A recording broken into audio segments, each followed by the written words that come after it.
What's going on, everybody? Welcome back to the channel. In today's video, diving into 5 decks that are kind of making moves in the MTG meta for standard best of 1 in Arena.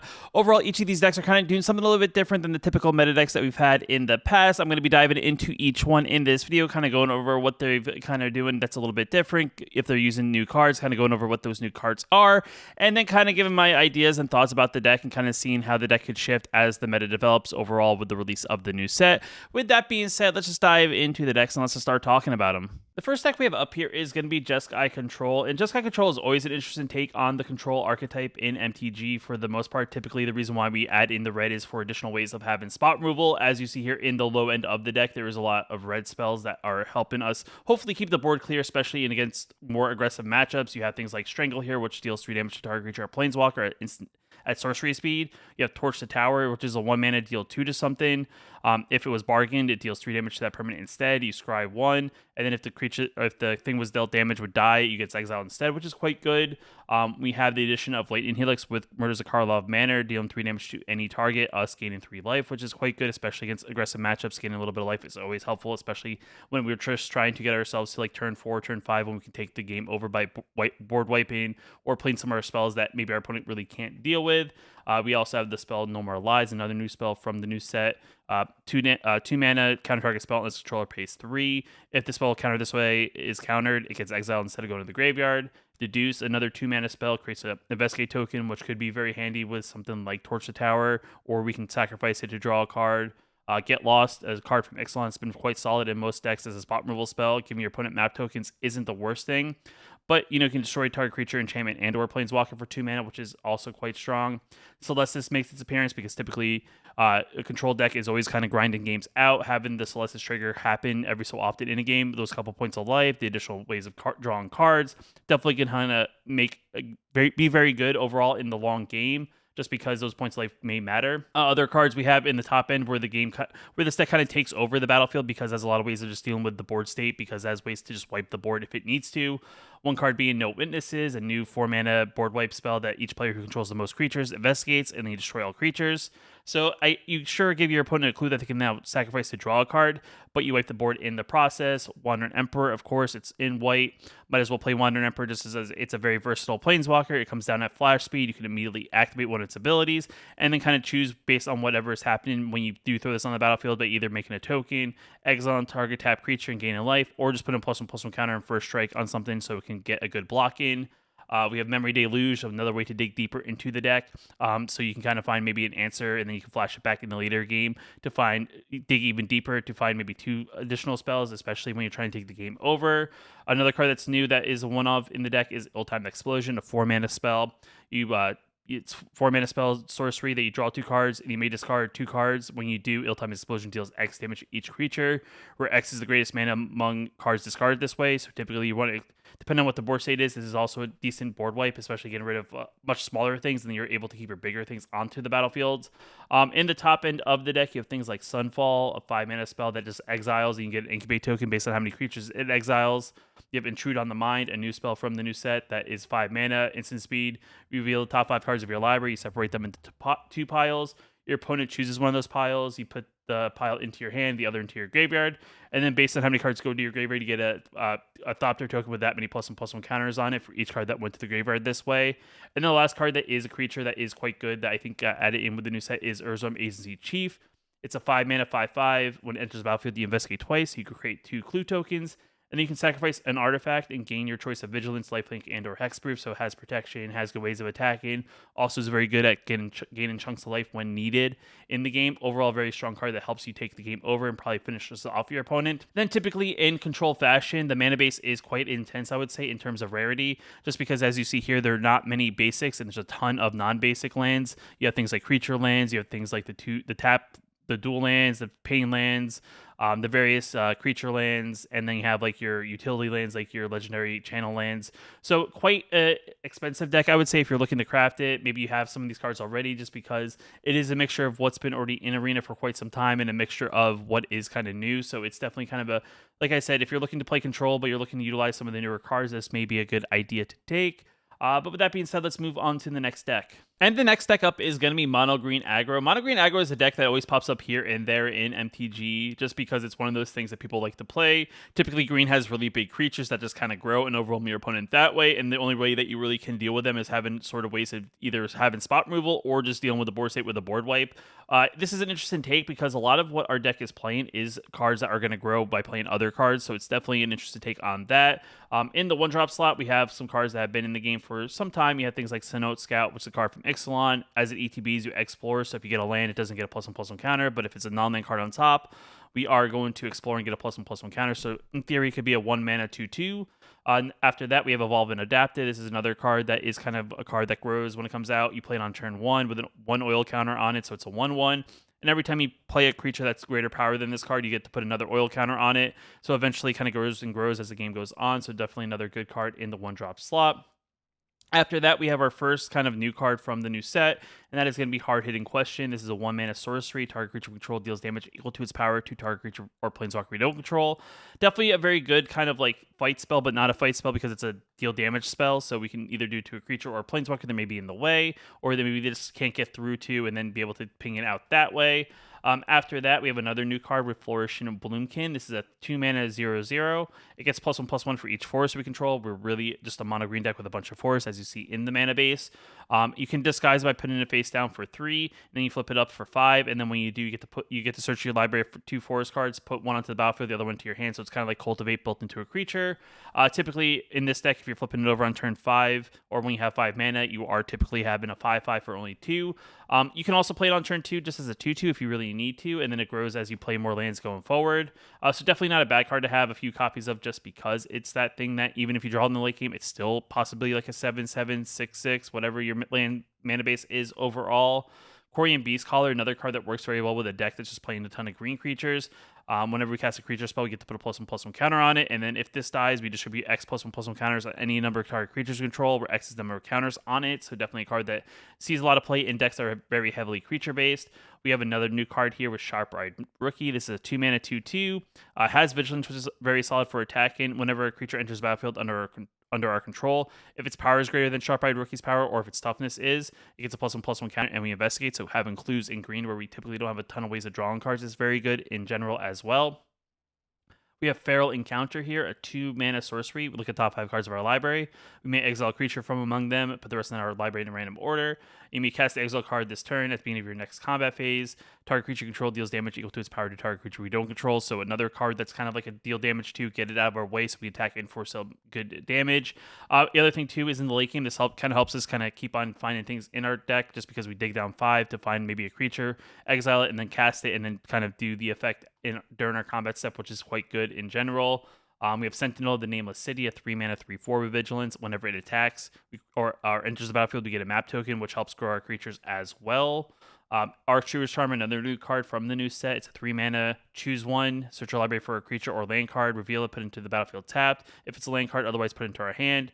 We can put a +1/+1 counter on target creature we control. It deals damage equal to its power to target creature we don't control, or it's just a 3-mana exile target artifact and or enchantment. So also quite a good card. I think very versatile depending on what you need. You can definitely find up whatever you need to kind of deal with the battlefield or find something to maybe keep on going creature wise or even land wise if you feel like you need that one additional land for 3 mana. After that, we have Pelucranos, another card that's very good for 3 mana. It's a 4/5 that has reach, and then for 7 mana, one is a white Phyrexian. We can actually flip it over to its flip side. It has reach and lifelink, and then whenever it or another non-token Hydra we control dies, we can create a 3/3 green-white Phyrexian Hydra token with reach, green-white Phyrexian Hydra creature token with lifelink. So essentially, if this dies, we split it and we get 2 tokens, one with lifelink, one with reach. So definitely not bad there. And then in the top end of the deck, we also have Doomscar Warrior, a 4-mana 4/3 with backup. So when ETBs, we get to put a +1/+1 counter on it or another creature we control. It also then gains the ability of this card, so backup. That's how backup works. So also the creature would then gain trample. It would also gain whenever this creature deals damage to a player or battle. We look at that many cards from the top of our library. We may have a creature or land card from among them, put that card into our hand, and put the rest on the bottom of our library in a random order. So kind of another card that helps us dig a little bit deeper into our deck. But overall, it's kind of interesting to see a take on mono green. There are a lot of good cards, I think, in the game now that actually can make mono green a pretty effective deck.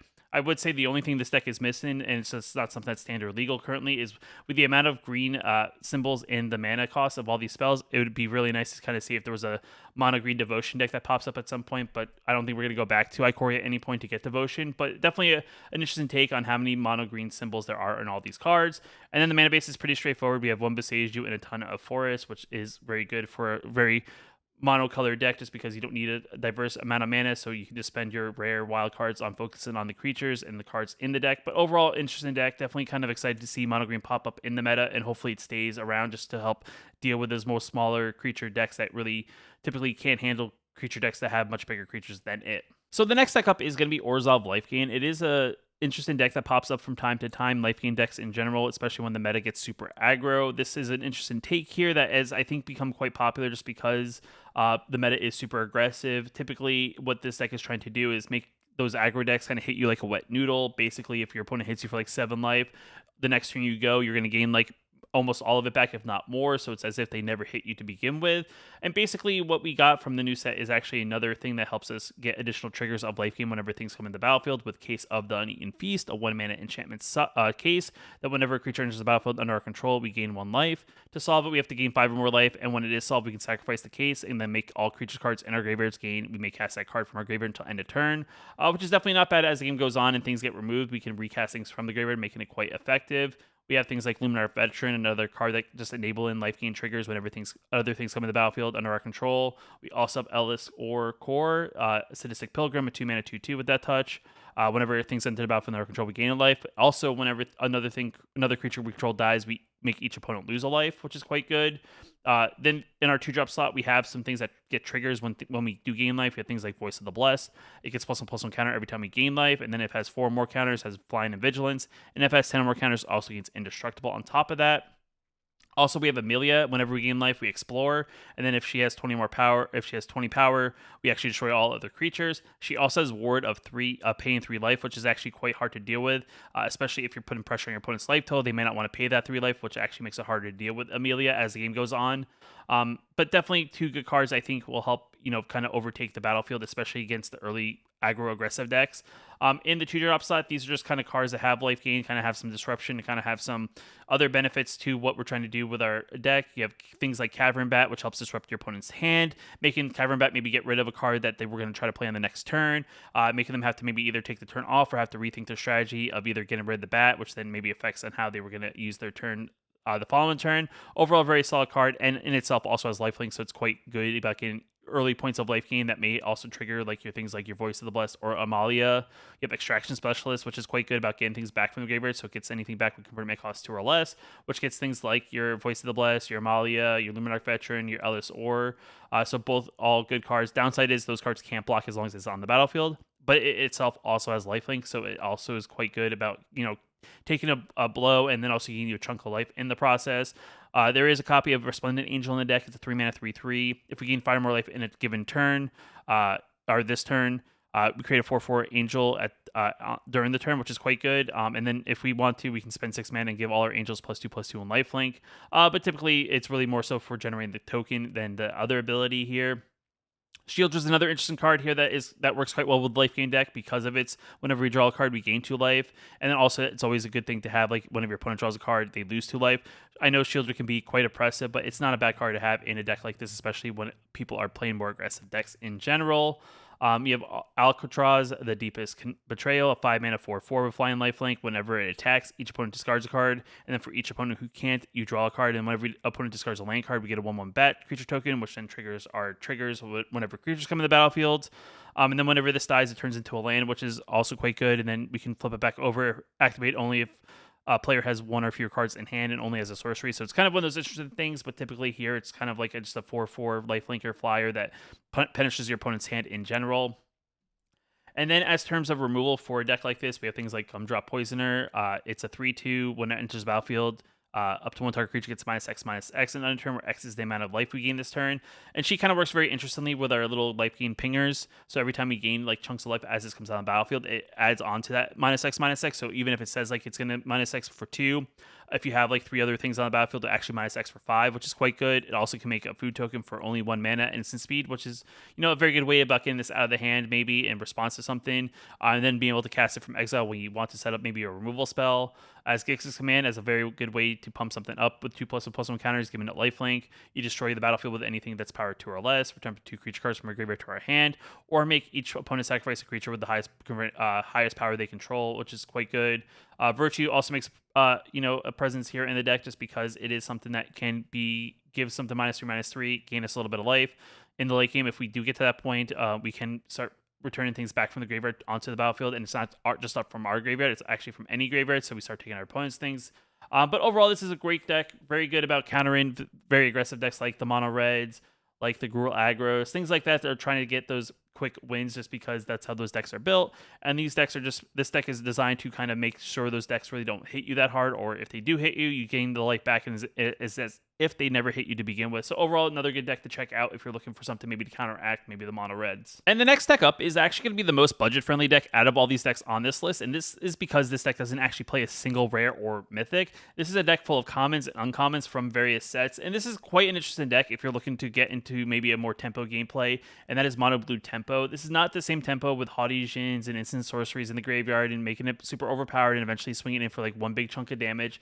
This is like picking out some creatures, getting some evasive damage in the early game to then ninjutsu out maybe like your Prosperous Thief or your Moon Circuit Hacker, either to draw a card, discard a card, or to get a treasure token to maybe replay that one drop that you actually bounce back to your hand to actually get this back onto the battlefield to get chunks of points of damage that way.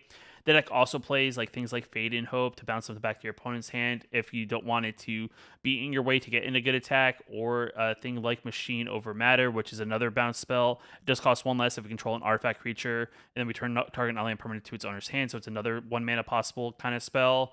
It plays things in the early game like your Network Disruptor or your Spyglass Siren.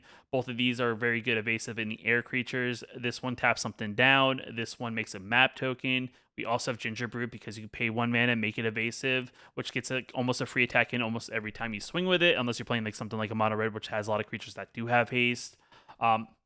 In the 2-drop slot, we have things like Hover Bike here as another card that we can crew for 1 mana, or crew for 1 power, which our 1-drop slots can do. It's a flash flying thing. When ETBs, we tap with the 1 target creature, so kind of something to kind of slow your opponent down that way. After that, we have the Ninjutsu Moon Circuit Hacker to kind of draw us a card, discard a card when it deals damage. Machine Over Matter as a bounce spell. Prosperous Thief as another way to generate treasure tokens to help us accelerate our mana overall in the early game. We also have Unctis Retrofitter, a 3 mana 2/3 with Toxic 1. When ETBs, up to 1 target artifact we control has base power and toughness of 4/4 as long as this is on the battlefield. So another card that kind of intensifies any of our tokens we may have generated. So we can turn a map token into a 4/4, which is also quite good on top of what we already have on the battlefield. After that, we have Zodix Glyph. It's a 3 mana artifact enchantment.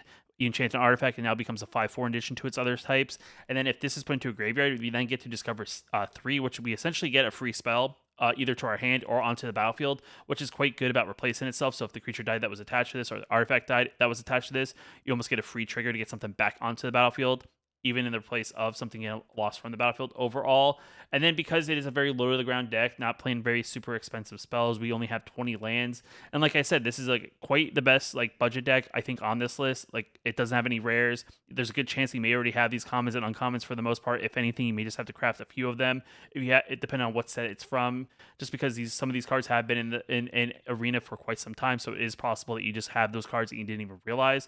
But yet again, if you're looking for a budget friendly deck, this is going to be the one out of this whole list. And the last deck up is going to be Boros Convoke. And this is a deck that I kind of built a budget version of already, but this is kind of like the finalized upgraded version that has kind of made some waves on the meta for the most part. The reason why is that we have this new card called War Leader's Call. It's a 3 mana enchantment that gives all our creatures +1/+1. And then whenever a creature enters the battlefield under control, it will deal 1 damage to each opponent. So this is kind of one of those things where we're playing cards that are putting additional creatures on the battlefield on top of themselves. You have things like Resolute Reinforcements. When ETBs, we get a 1/1 soldier and itself, so that's 2 triggers of this, and then they become 2/2s, which is quite strong.